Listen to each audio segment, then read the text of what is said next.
Welcome friends. मैं हूं आपके सामने गौरव मिगलानी। हम पढ़ रहे हैं 12th क्लास की अकाउंटेंसी। हमारा जो चैप्टर कंटिन्यू चल रहा है उसका ये वीडियो नंबर 17 है। हमारे प्रैक्टिकल क्वेश्चंस शुरू हो चुके हैं, तो इस वीडियो में भी हमने एक प्रैक्टिकल क्वेश्चन को सोल्व करना है। तो जो स्टेटमेंट आपको स्क्रीन पर दिखाई दे रही है वही सेम स्टेटमेंट मैंने अपने मोबाइल में भी होल्ड करके रखा हुआ है। इस स्टेटमेंट के अंदर हमने क्या देखना है कि तीन पार्टनर्स हैं हमारे पास, ए बी सी। तीनों पार्टनर्स के पास देखो बैलेंस शीट में क्या क्या दिया हुआ है। लाइबिलिटीज, क्रेडिटर्स, ए ने फर्म को लोन दिया हुआ है। Capital account A B C. Assets में cash, debtors, stock, bill receivable, furniture. इनका रेशो था हाफ, 310 और 1/5। फर्म को इन्होंने बंद करने का डिसीजन लिया है। एडजस्टमेंट नंबर 1, 20,000 के डेटर्स बेड प्रूफ हो गए हैं, मतलब 20,000 के डेटर से अपने को पैसा नहीं मिलने वाला। बिल रिसीवेबल से फुल पैसा रिसीव हुआ है। स्टॉक से 1,70,000 रुपये रिसीव हुए हैं। फर्नीचर बी लेके गया है, पार्टनर बी, बुक वैल्यू के ऊपर। रियलाइजेशन के एक्सपेंसेस हुए हैं 2,000 रुपये। क्वेश्चन में क्या रेडी करना है? रियलाइजेशन अकाउंट, पार्टनर का capital account, loan account, cash account. Cash account क्यों रेडी करना है, बैंक अकाउंट क्यों नहीं? क्योंकि इस क्वेश्चन में एसेट में हमको कैश अकाउंट दिया हुआ है, इसलिए हमको यहाँ पर ये कैश अकाउंट मानकर चलना है। तो सबसे पहले हम क्या रेडी करने जा रहे हैं? Realisation account. रियलाइजेशन अकाउंट को रेडी करने से पहले मैं आपको फिर से बता देता हूँ, याद दिला देता हूँ कि हमको एसेट्स को बुक वैल्यू पे ट्रांसफर करना होता है, लाइबिलिटीज को यहाँ ट्रांसफर करना होता है।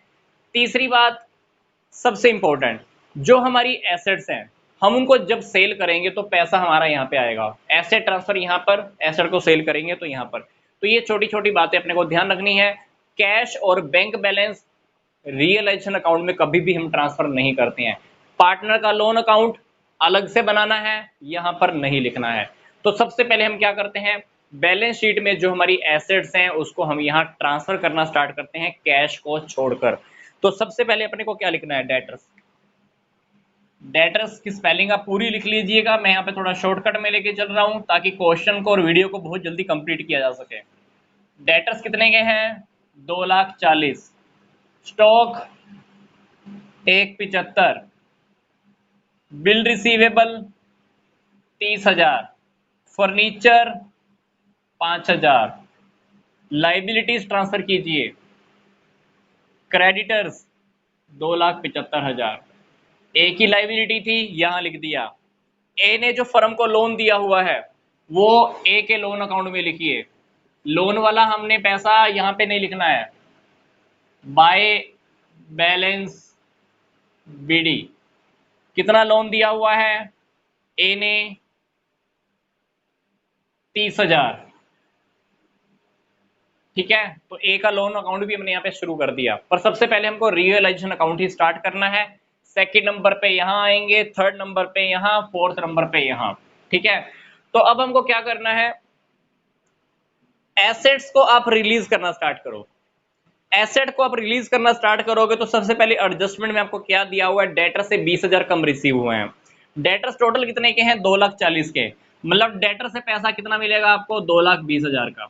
क्योंकि 2,40,000 में से 20,000 के डेटर वो आपको बोल रहा है कि प्रूव हो गए कि वो बेड है, मतलब पैसा नहीं देने वाले। डेटर से पैसा 2,20,000।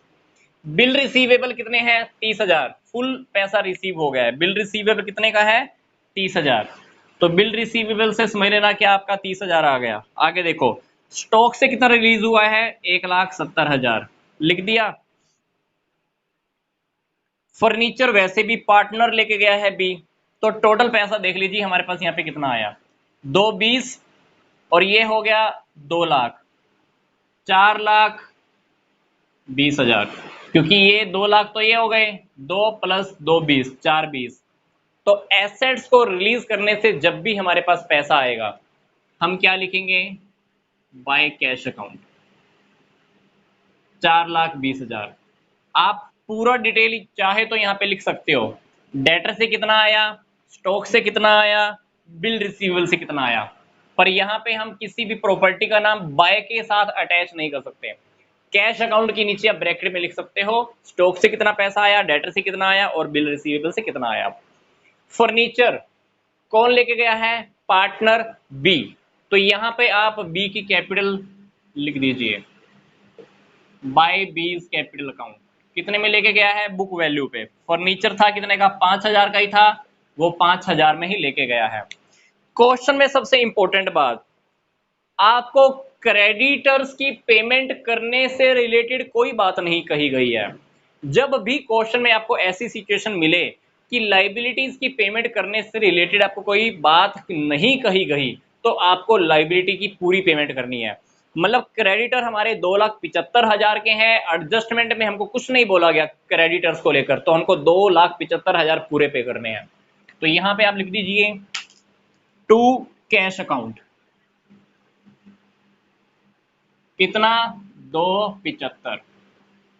एडजस्टमेंट नंबर 5 के अकॉर्डिंग हमारे रियलाइजेशन के एक्सपेंस भी हुए हैं, यहां पे लिख दीजिए कितने?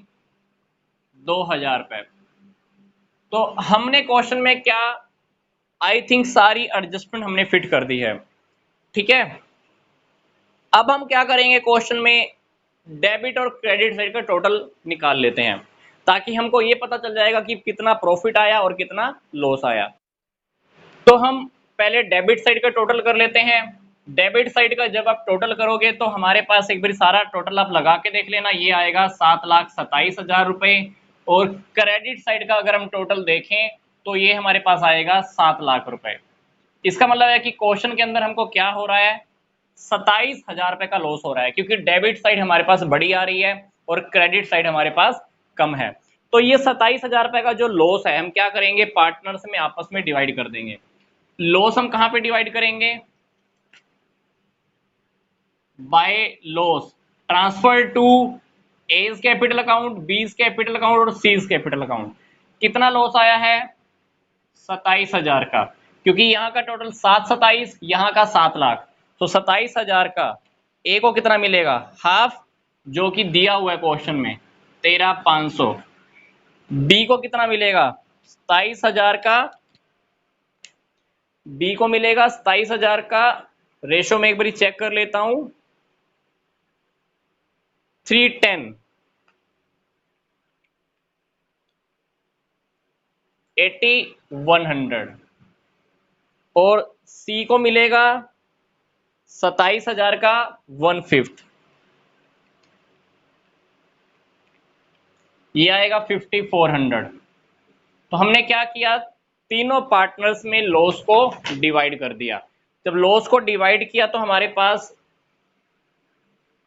टोटल हमको करना है 727, यहाँ पे भी 727। मैं आपको फिर से बता देता हूँ, यहाँ का टोटल 727 था, यहाँ का टोटल 7 लाख था, मतलब 27,000 का लॉस हमने तीनों पार्टनर्स की कैपिटल अकाउंट में ट्रांसफर कर दिया है। ठीक है, अब हम इसको बाद क्या बनाना है, रियलाइजेशन अकाउंट के बाद अब हमको रेडी करना है लोन अकाउंट। लोन अकाउंट का हमने पहले ही ओपनिंग बैलेंस लिख लिया था, क्वेश्चन में आपने स्टार्टिंग में देखा था।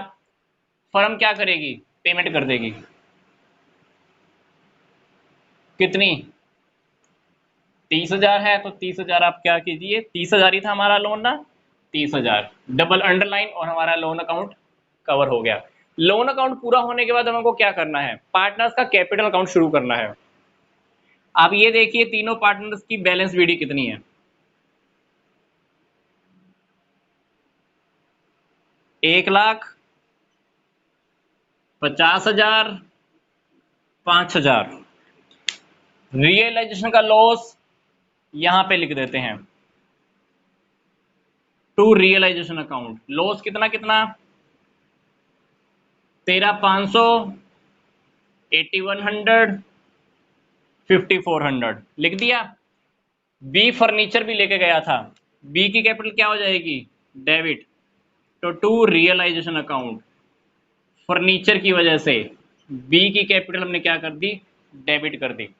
ठीक है, इसके बाद क्वेश्चन में हमको क्या देखना है, क्वेश्चन में ये देखो कि पार्टनर्स को कुछ हमने क्रेडिट में देना हो या उनसे डेबिट में कुछ और लिखना हो, क्या हमारे पास है क्या? अगर नहीं है तो हम क्या करेंगे, पार्टनर की क्रेडिट और डेबिट साइड का बैलेंस करके ये देख लेंगे कि पार्टनर्स को कितना देना और कितना लेना है। ठीक है, तो इस क्वेश्चन के अकॉर्डिंग ध्यान से देखिए, सी का डेबिट का बैलेंस कितना है, 5400, क्रेडिट का कितना है, 5,000। तो सी से फर्म क्या करेगी, 400 रुपीज मंगवा लेगी। यहां पे हम लिख देंगे बाय कैश अकाउंट। 400 रुपए सी से फर्म ने मंगवा लिए। अब ए और बी का चेक कर लेते हैं। ए के क्रेडिट में रखे हुए 50,000, जबकि फर्म ने उससे लेने हैं 8100 रुपए लॉस के और 4,000 रुपए 5,000 रुपए फर्नीचर के नाम पे। तो फर्म क्या करेगी, 36,900 इसको पे कर देगी। 50,000 रुपए में से आप क्या करो, 8100 और 5000 लेस कर दो, 36,900। ए को कैपिटल के हमने देने थे 1 लाख, जब से उससे लेने हैं लॉस के 13,500, तो आप 13,500 लेस करोगे तो इसको फर्म पे कर देगी 86,500। तो टू कैश अकाउंट। इसके बाद हमको क्या करने हैं, कैपिटल अकाउंट को क्लोज करना है। ध्यान से देखना हमने क्या किया है, ए बी सी तीनों की कैपिटल को टोटल किया। सी का क्रेडिट का बैलेंस था 5,000, जबकि डेबिट का बैलेंस था 5400। फर्म क्या करेगी, इससे 400 रुपए मंगवा लेगी। लिख देंगे by cash account. Cash brought by C, cash C लेकर आया है। ए का चेक करो, फर्म ने देने थे इसको 1 लाख, जबकि लॉस के नाम पर फर्म ने ए से कितने लेने थे 13,500। तो फर्म क्या करेगी, बाकी की पेमेंट कर देगी, क्योंकि हमारी फर्म बंद हो रही है। फर्म बंद नहीं हो रही थी तो अगर पीछे वाले चैप्टर में हम क्या लिखते थे, यहाँ पे बैलेंस सीडी, यहाँ पे बैलेंस सीडी तो नहीं लिखना है, फर्म बंद करनी है, तो फर्म क्या लिखेगी, टू कैश अकाउंट। बी को 50,000 में से ये दोनों अमाउंट लेस करके देखो, फर्म ने इसको 36,900 पे कर दिए होंगे। तो अल्टीमेटली ए और बी को तो पेमेंट की है और सी से 400 रुपए मंगवाए हैं। अब हम क्या करेंगे, कैश अकाउंट रेडी करेंगे। कैश अकाउंट रेडी करने के टाइम पर आपको पता है कि हमारे पास पहले से कितना बैलेंस रखा हुआ है। कैश अकाउंट, आप ये देखिए क्वेश्चन में हमारे पास पहले से कैश रखा हुआ है 10,000 रुपए। आप यहां लिख लीजिए, लिख लिया। अब ये देखिए कि हमारे पास पैसा कहां कहां से आया था। 4,20,000 की मैंने ये प्रॉपर्टी सेल की थी, था ना, यहाँ पे डेटर से ये सारा का सारा पैसा आया था। रियलाइजेशन अकाउंट ब्रैकेट में आप लिख सकते हो एसेट रिलीज की थी हमने, मतलब एसेट सेल की थी हमने 4,20,000 की। और देखिए 2,75,000 आपने क्रेडिटर्स की पेमेंट की। बाय रियलाइजेशन अकाउंट ब्रैकेट में ही लिख सकते हो आप 2,75,000 creditors. By realisation account bracket में आप लिख सकते हो रियलाइजेशन के एक्सपेंसेस कितने किए हैं आपने, 2,000 रुपए। इसके बाद देखो कौन सा खर्चा हुआ, लोन का। लोन की पेमेंट की हमने किसको, ए को। बाय एज लोन अकाउंट कितनी पेमेंट की हमने, 30,000 कर दी। फर्म ने सी से 400 रुपए मंगवाए हैं, पैसा आया होगा हमारे पास। टू सीज कैपिटल अकाउंट कितना, 400। फर्म ने ए और बी को 86,500 और 36,900 दोनों को पेमेंट की है। स्टेप बाय स्टेप देखोगे तो आपको सारा पता चल जाएगा कि फर्म के पास पैसा कितना था, कितना कितना आया। 4,20,000 आया। रियलाइजेशन अकाउंट से देखो, ध्यान से देखना स्टार्ट करो, 4,20,000 आया, लिख दिया। आगे देखो और कहीं पे आया, नहीं आया। पेमेंट कहाँ कहाँ की, 275, 2,000 लिख दी। फिर हम लोन अकाउंट में गए, 30,000 की पेमेंट की, लिख दी। फिर कैपिटल अकाउंट में आ जाओ, फर्म ने 400 रुपए मंगवाए, लिख दिए। ए और बी को कितना कितना पेमेंट किया, 86,500 और 36,900 हमने लिख दिया।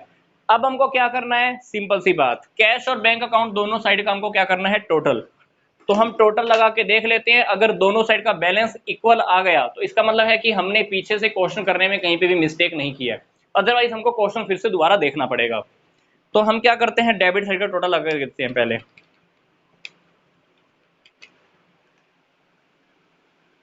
430 400 इधर का देखते हैं। अब